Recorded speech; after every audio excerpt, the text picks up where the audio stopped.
I do believe something very magical can happen when you read a good book. When you read a good book, यानी आप life में अच्छी किताबों से अपना रिश्ता जोड़ें, रीडिंग की हैबिट डालें।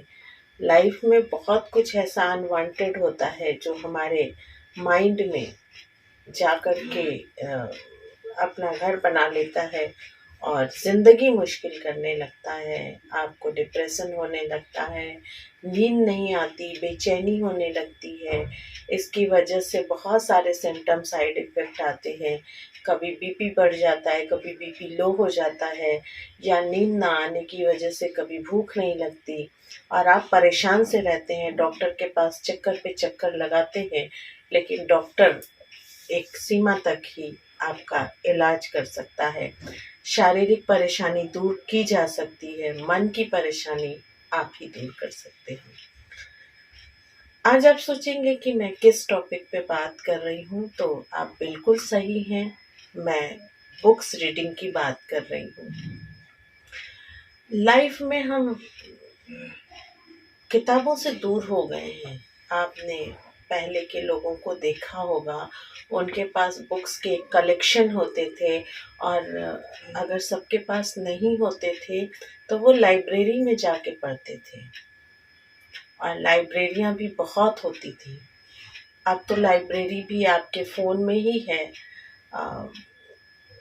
किंडल हो गया या कुछ ऐसा साइट है जहाँ पे जाकर के लोग बुक्स को वहीं पे पढ़ते हैं। लेकिन एक बात बताऊं, जब हाथों में किताब होती है और पन्ने पे लिखे हुए अक्षर को जब हम पढ़ते हैं, तो वो एक फील के साथ हमारे माइंड को इफेक्टेड करता है।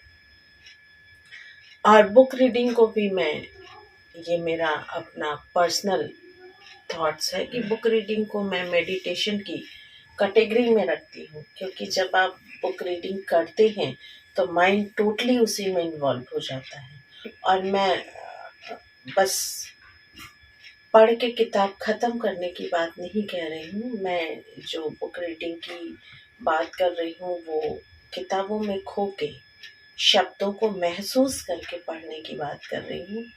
और जब हम इस तरह से पढ़ते हैं तो आप एक बार इसको आजमा के देखिए कि आप उससे एक क्लोज रिलेशन बनाते चले जाते हैं। देखिए, हमारा हर जगह कहीं ना कहीं किसी न किसी व्यक्ति विशेष से रिलेशन होता है। और अगर मैं कहूँ कि अजनबी से भी एक रिलेशन है, तो आपको मेरी बात पे शायद हंसी आए या आपको मेरे दिमाग पे कुछ शक होने लगे, लेकिन अजनबी से भी एक रिश्ता होता है अजनबियत का। आप कैसे किसी को कहेंगे कि वो क्या है, अजनबी है। और अजनबी है यानी उससे आपका एक अजनबीपन वाला रिश्ता है। और जो आपके क्लोज हैं, आपके नोन हैं, आपके फ्रेंड्स हैं, रिलेटिव्स हैं, उनकी तो बात ही अलग है। उनसे तो आपको बताने की भी ज़रूरत नहीं है कि आपका क्या रिश्ता है। तो इसी तरह से अपने रिश्तों की फेहरिस्त में किताबों को शामिल कीजिए। एक मैं नाम नहीं लूँगी, लेकिन एक मानसिक रोग विशेषज्ञ हैं जिनका कहना था कि किताबों को पढ़ो, चाहे वो किसी तरह की किताबें हों, फुटपाथिया किताबें भी हों तो उनको पढ़ो, क्योंकि वो एक पढ़ने की हैबिट आप में डेवलप करती है। और इस चीज़ को मैं मानती हूँ कि सबसे पहले तो आपको किताबों से एक रिश्ता बनाना होगा। जो हमारे बीच में किताबों से आज की जनरेशन में एक दूरी हो गई है।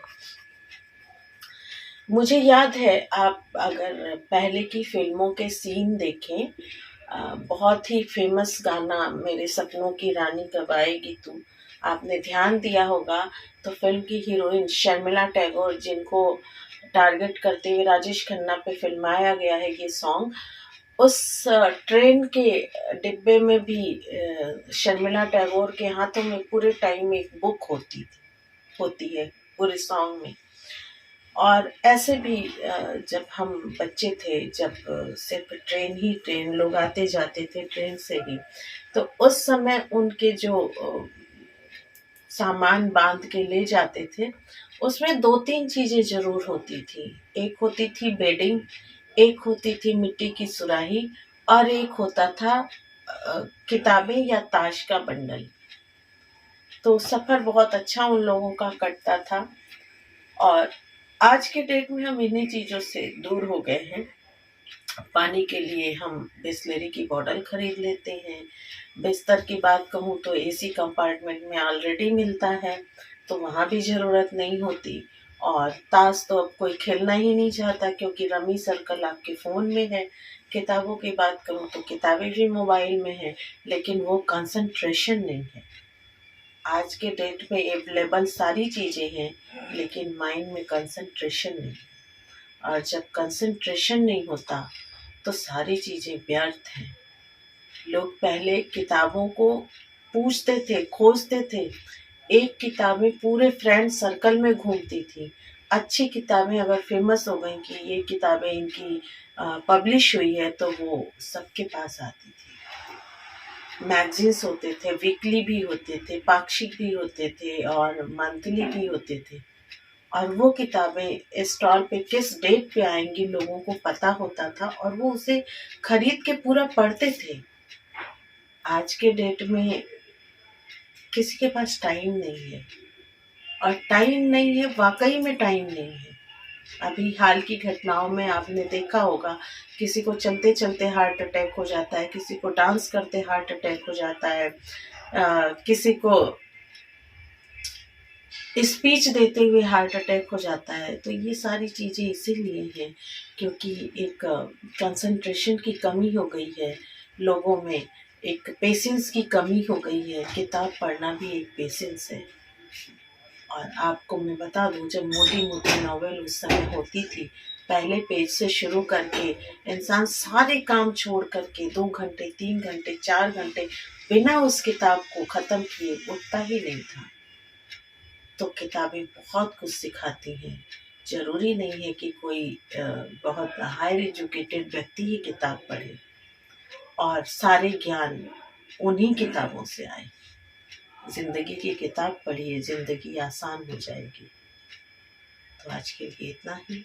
Take care yourself. हंसते रहें, मुस्कुराते रहें, गुनगुनाते रहें और रीडिंग की हैबिट ज़रूर डालें। और इस चैनल को लगे हाथ सब्सक्राइब भी कर दें।